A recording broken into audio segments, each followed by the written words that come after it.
Bruchim Abayim, Morai Rabotai. We are continuing on Masechet Makkot, and we are on Daf Bet, Amud Bet, the top of the Amud, about 13 lines down from the top of the Amud to this Amud is being learned. Nischud Refuah Shelema of Rachel Simcha Bat Nahid, that should have full recovery. Refuah Shelema. Amen. So, just a quick recap. The Mishnah spoke about the cases that Edim Zomemim do not get what they try to do to the other person. General rule is, if you try to get someone a certain punishment, and then you become Edim Zomemim, which means that another group of Edim come and say, you could not have testified that Reuben killed Shimon on Tuesday morning at 9 o'clock in Los Angeles, because Tuesday morning at 9 o'clock, you guys, the two Edim, you were with us in France. You could not have been in Los Angeles. So therefore, they become Zomemim, and we kill them. So that's the general rule. If they wanted to kill someone, they intended to kill someone, they get killed. If they intended to make him pay, they pay. But there are two examples that the Mishnah said that we do not punish the Edim Zomemim. The punishment they wanted to inflict on that person, that fellow, but rather they observe the 39 lashes, a set of Malkut from the Torah. What are those two cases? One is if they testify on a Kohen that he's not a kasher Kohen, he's a Ben Gerusha. I say, oh, we remember, before he was conceived, his mother was a divorced woman. So he was born from a divorcee, and therefore he is not a Kohen. He is a Kohen Halal. Then we no longer do Kasher Zamam, because you can't do it. It's a technical dreadlock.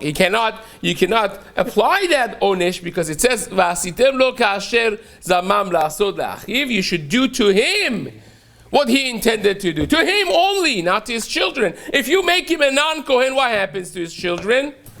His children also are not Kohanim. And if you say only he should not be a Kohen, then that's not Kasher Zamam. Is no longer the same punishment that they were trying to inflict on this person, because they were trying to make this guy not a Kohen and his children not Kohanim. So therefore that's one exception. The second exception was when a group of witnesses come and they say, this fellow should go to Galut, should go to one of the Arei Miklat, the cities of refuge. Why? Because he accidentally killed somebody. We were there, we saw that he accidentally killed someone, and then a second group of Edim come and say, well, you were with us in France, you could not have seen that Reuben accidentally killed Shimon. So therefore, of course, they have to be punished. But the punishment is going to be Malkut. Why? Because in the parasha of the Arei Miklat, in the parasha of going to cities of refuge, where, of course, 6 cities that Moshe Rabbeinu said in the beginning, Shesh Arei Miklat, 3 of them on this side, 3 of them on that side, and then 42 added cities later on, so 48 altogether cities of Leviim, that if somebody spread across the land of Yisraeli, that if someone accidentally killed someone, he would run to safety until the Kohen Gadol died, and then he would come back out. So says the pasuk about them, Hu Yanus, he should run, and that's a superfluous. It's not needed. It's an extra word. And the Gemara says, Resh Lakish said that word is coming to teach you that only he runs to cities of refuge. The only person that goes to cities of refuge is a person that accidentally killed someone, not a group of witnesses, the group of Edim that tried to falsify an edut and get somebody in Arei Miklat. So we learned that from us. Those are the 2 examples of our Mishnah. Now the Gemara is going to add 2/3 other scenarios that are from the Braita. That those cases also are going to be cases that the Edim Zomemim, the falsified witnesses, they get punishment of Malkut, but they don't get the same punishment that they tried to give to this fellow. So says the Gemara. Take a look 13 lines down. The line starts with Machavarta Kedersh Lakish. So says the Gemara, Amar Ula. Ula says, Remez le'edim zomemin mina Torah minayin. Where do you see a hint to the concept of edim zomemim in the Torah? Which is a very strange question, because me and you know that you don't need a hint in the Torah to edim zomemim. It says it in the pasuk. You do to him what he intended to do to his brother. I mean, that's as clear as day. You don't need a hint. It says it black and white. It says the Gemara, Remez le'edim zomemim. The one surprised. Remez, you need a remez. It says it in the Chumash, black and white. It says the din, the halakha of edim zomemim, that they get whatever they intended to give to their brother. So it says the Gemara, no. Ela remez le'edim zomemim shelokim min Torah minayin. How do you see in the Chumash a hint that sometimes edim zomemim, instead of getting the punishment that they wanted to give, that what happens to them is they now get lashes instead of getting the same punishment that they wanted to give? That is not said in the Torah. Our Mishnah introduced that to us, right? Our Mishnah introduced that to us. There's a Gemara extra here, maybe we give it to them. So says the Gemara, Vehistiku et hatzadik, because it says in the Torah, Vehistiku et hatzadik, vehirshiu et harasha, vehaya im bin hakot harasha. The pasuk that speaks about judgments of the bedin, it says if people come to the bedin and the bedin makes the justified person, the tzaddik, the righteous one, righteous, and the wicked one wicked, they announce the righteous one as the righteous, the wicked one as the wicked, and then it says ve'hayim bin hakot harasha, and then they would give lashes to the wicked. That's what the pasuk seems to say, right? And says the Gemara, this pasuk, which is speaking about a dispute, a fight between two people. The beginning of the pasuk reads, I'm reading from the side, when there's a fight between two people and they come to the judgment, they come to the betin, ushfatum, and the betin judged them, vehistiku et hatzadik, and they announced the righteous one righteous, vehirshiu et harasha, and they announced the wicked one wicked, vehayim bin hakot harasha, and then they give malkut to the rasha. So says the Gemara, wait a second, this pasuk does not read well. Does not read well. Why? Because v'hayim bin hakot harasha mishum vehistiku et hatzadik vehirshiu et harasha, v'hayim bin hakot harasha. Any time that you announce the righteous man righteous and the wicked man wicked, you lash the wicked person? No, not always. You don't always get lashes. Sometimes you have to pay the money that you stole. Sometimes you have to pay kenas. Punishments of the Torah depends on what you did. It's not a one-size-fits-all that you give lashes to the person. Also, the language of vehistiku et hatzadik, vehirshiu et harasha is a very interesting language. So says the Gemara like this. In other words, I don't need to know who was the person that won the case of the Din Torah. Just tell me, ve'im bin hakot harasha. Says if they come to the Bedin and Bedin paskins the case, Bedin decides the verdict, and then if you need to give him lashes, you give lashes. Why do you have to tell me? They announced the righteous man righteous, and they announced the wicked man wicked. What do you have to say that? It's an extra format of saying what the Torah wants to say. So says the Gemara, here the Torah is hinting to a very specific case. Says the Gemara, let's read this together, 2 lines up from the wide lines. El ha'edim shehirshiu et hatzadik ve'atu edim acharin ve'histiku et hatzadik. You know, the case is, you first had a group of edim, of witnesses, that they made the righteous men wicked. That means they came and testified falsely on a righteous man that he is wicked. Right? Edim zomemim. And then a second group of edim came, and now they had to turn their verdict around. And they made the tzaddik a tzaddik. They announced that this man, that you think he's a rasha, he's really a tzaddik. V'hitzdiku et tzaddik. They made him righteous again in the eyes of Bedim because they showed how the witnesses were falsified. So now, v'hitzdiku et tzaddik. They made the person that we thought until this moment that's a rasha, they made him a tzaddik.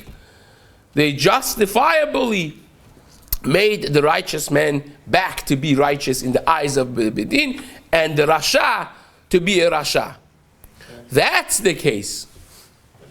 If 2 people come and they show there's 18 zomamim, but in fact there were 2 completely kosher 18 that testified that that person was in fact did that avera. It's just that these people, these other ones who came, they weren't there.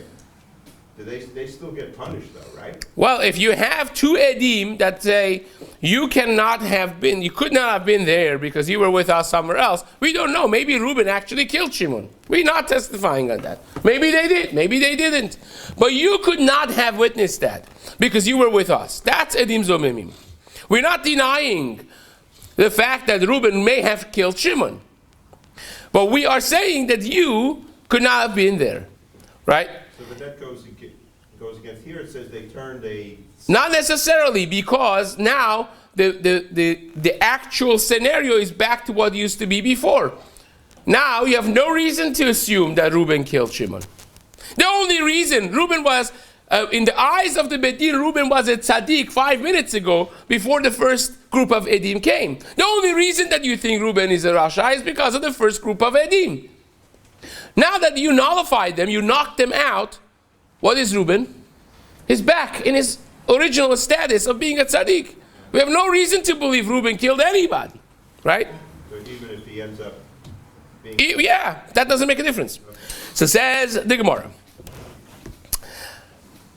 And the second group come and show how this first group of witnesses are reshaim, are wicked. And then they get lashes. So you see, there's a hint in the Torah that when people become edim zomemim, the baseline punishment is Makkot. Now, if you could give them the same exact thing that they intended to give to the person, you give them that.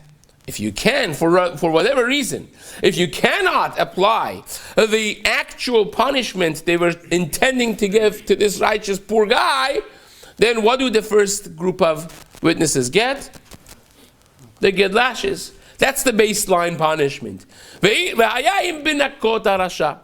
So that's a remez, that's a hint in the Torah itself that edim zomemim deserve malkut. Edim zomemim deserve lashes.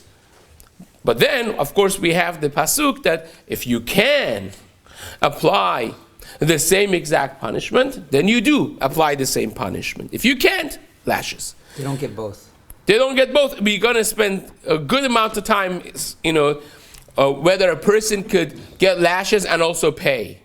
Whether you get killed and also pay. We're going to get to all those interesting stuff, whether or not you could apply 2 sets of punishments to one person for one offense. We'll get to that. So says the Gemara, first wide line. Says, wait a second, can we pause this? Because any Jew that does a lav in the Torah, right? There's 365 don't do's in the Torah. If you transgress a don't do in the Torah, what's the punishment? You get lashes. That's what you get, right? If you transgress any of the lavim of the Torah, you should be getting malkut. So, what did they do? The first group of edim, forget about edim zomimim for just a moment. Now we know that they lied, they falsified a testimony, they lied, edut sheker, right? Falsehood. They witnessed nothing, and they testified falsely. So if somebody does that, lo ta'aneh beracha et shakir, one of the lavim of the Torah, one of the don't do's of the 365 is, we just added a lot of mitzvah to the Torah, right? But one of the 365 lavim of the Torah is, don't falsely testify against your brother. So they already nullified and transgressed this lav. What should we give them? 39 malkut. So why do you need this whole thing of edim zomemim? Why do you need that? They transgress the law, you get malkut. So says the Gemara, clarify this. Why do you need even to do this whole zomemim business? Why is this any different than any other law in the Torah? That if I know that you transgress, and I have two edim here, that you transgress, you should get lashes. So says the Gemara, very simple. Let's read it.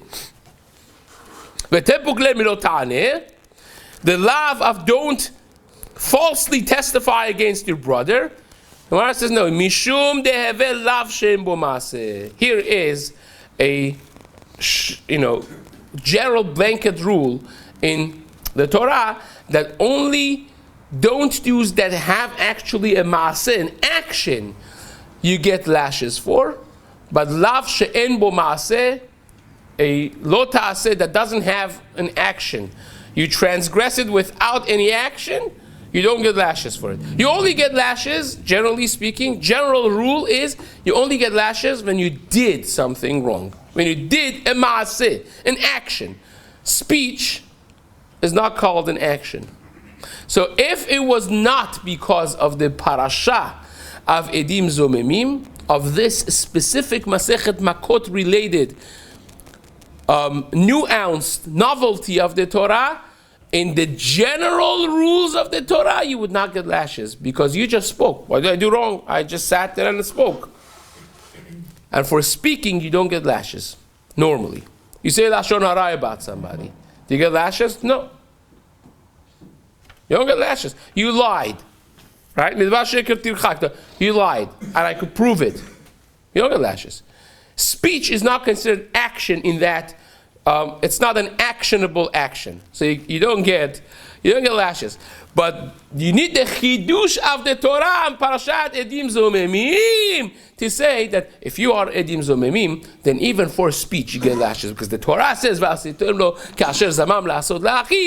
and we just learned from this hint that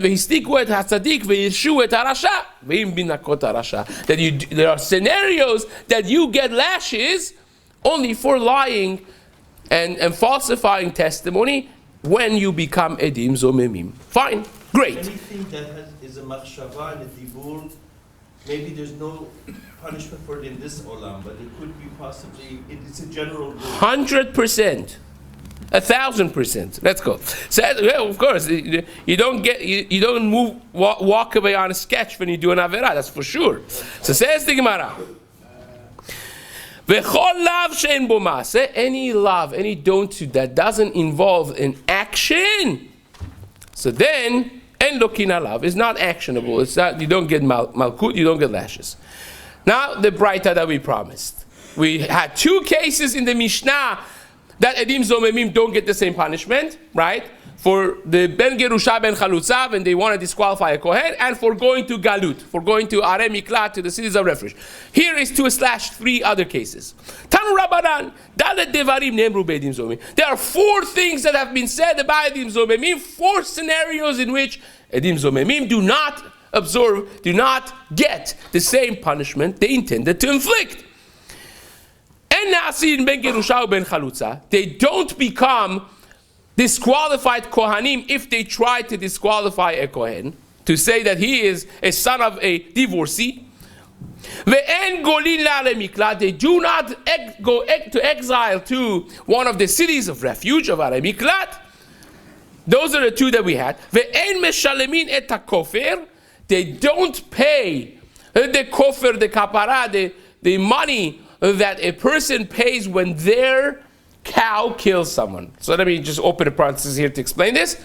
There is a parasha of Shor Nagach in the Torah. Now, if you own an ox, so they have to watch it, right? And then you have a shor tam, a regular cow, that it's not known to be dangerous, and then you have a shor mu'ad.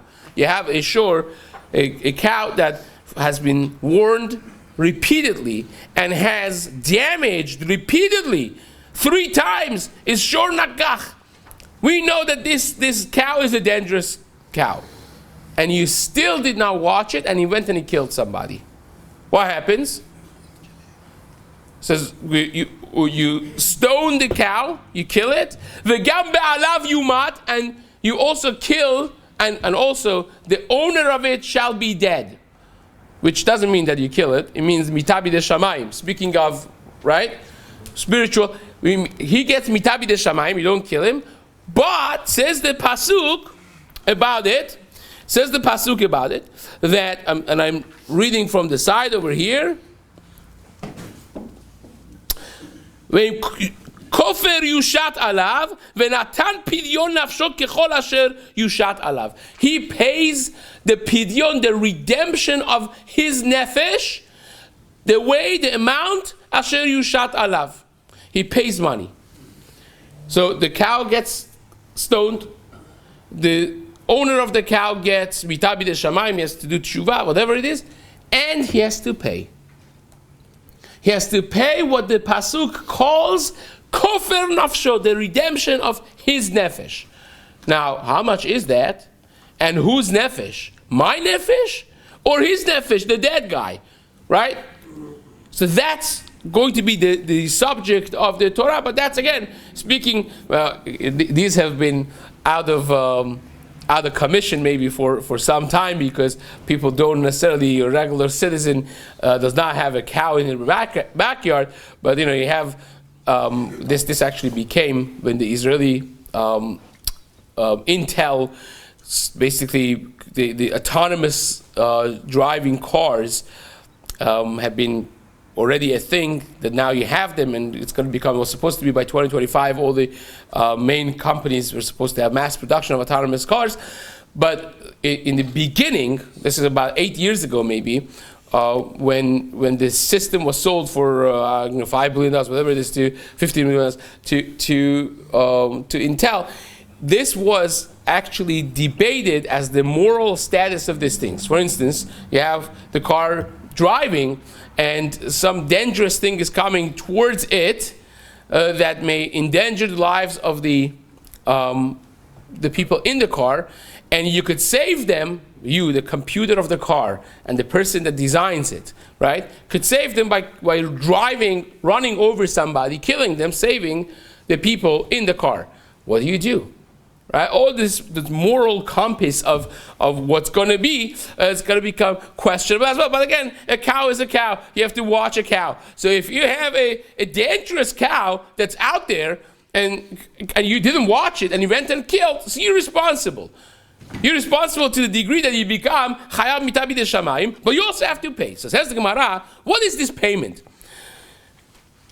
That means if two witnesses come to the Bedin and say, oh, we saw the cow of Reuben. You know this cow that has been in the front page of LA Times that has gored 3 times already, is Shor Mu'ad? And you saw this other news that someone got killed? We saw his cow was the one that killed it.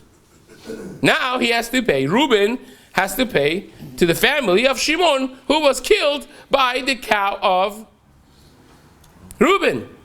And then a second group come and say, well, you're trying to make him pay, kofer, but you could not have witnessed it because you were in France with us, not in Los Angeles.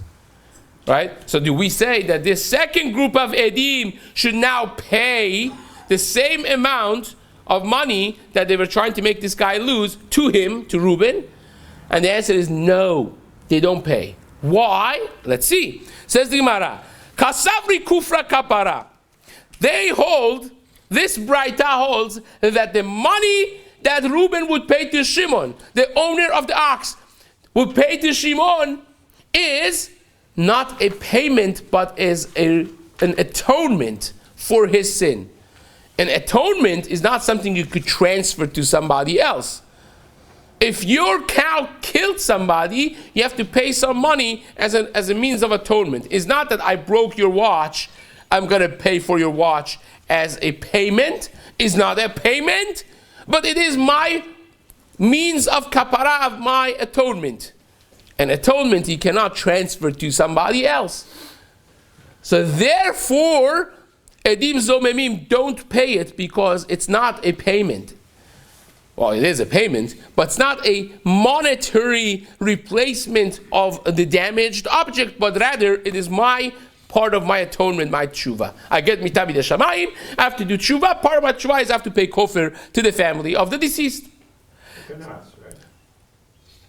Well, before kenas. Well, let's get to that, right? Says the Gemara, v'hani lav b'nei kapara ninhu.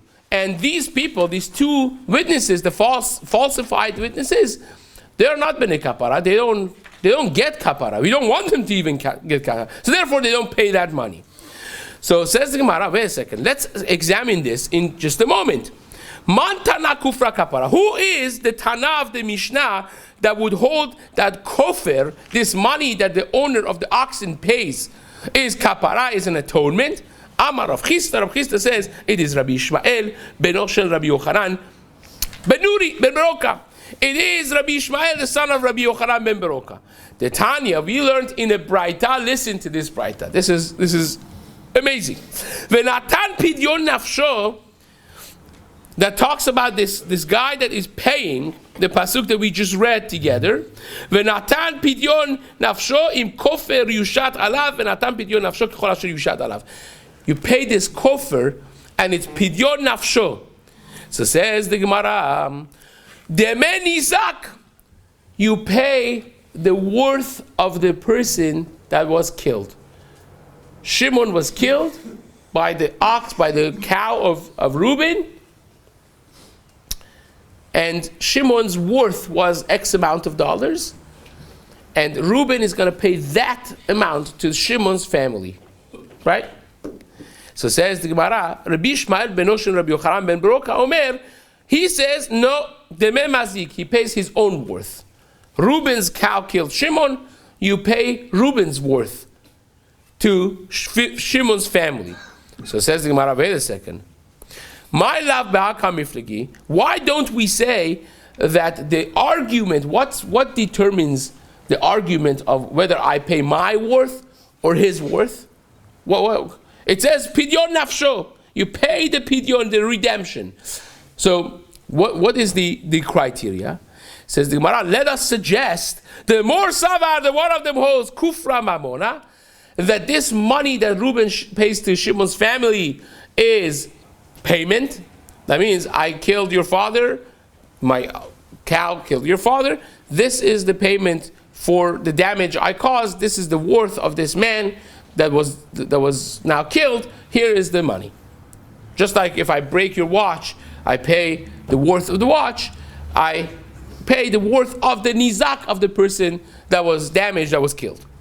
Umor savar, and the other one holds, no, it's not payment. Kufra kapara is my kofir. That means I am chayav mitabi de shamayim, right? I should be killed in the heavenly bedin, right?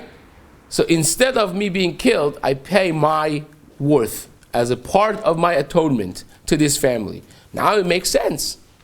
Now it makes sense why I would pay my worth versus his worth. It's kishmak.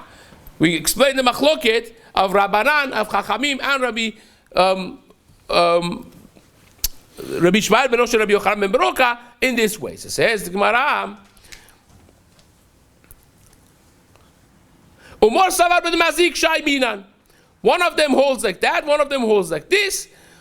And my Tamai Uderabanan, so says the Gemara, we're out of time right now. I want to just see if I could finish this quickly. Actually, this is a little bit more involved because there's one more step to this. So we'll hold off on this and we'll start it and continue it with Zat Hashem tomorrow morning. Chazak Baruch.